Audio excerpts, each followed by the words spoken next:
નમસ્કાર મિત્રો, હું રમેશ રાઠોડ, વિષય નિષ્ણાત પાક સંરક્ષણ કૃષિ વિજ્ઞાન કેન્દ્ર ગીર સોમનાથ.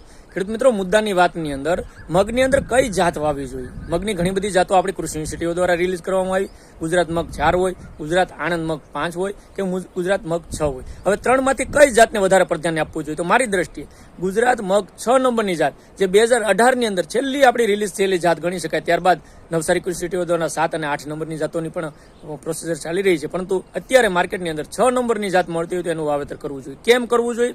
તો એની અંદર ઉત્પાદન શક્તિ છે 1700 થી 1800 કિલોગ્રામ પ્રતિ હેક્ટર છે. પાકવાના દિવસો લગભગ 80 દિવસો આજુબાજુ પાકતી હોય, પરંતુ આ જાત છે પંચરંગિયા રોગ સામે પ્રતિકારક જાત છે અને ખૂબ સારું ઉત્પાદન ધરાવવાની ક્ષમતા ધરાવે છે. એટલે ગુજરાત મગ 6 નંબરની જાત ઉનાળુ ઋતુના ખેડૂત મિત્રોએ ખાસ કરીને સિલેક્ટ કરવી જોઈએ. એની જે ખાસ કરીને સિંગની લંબાઈ પણ મોટી છે, દાણો પણ સારો છે, ઘાટો લીલા કલરનો છે, દાણો મોટો છે. તો આ લાક્ષણિકતાઓના આધારે ગુજરાત મગ 6 નંબરની જાત આપણે વાવેતર માટે સિલેક્ટ કરવી જોઈએ.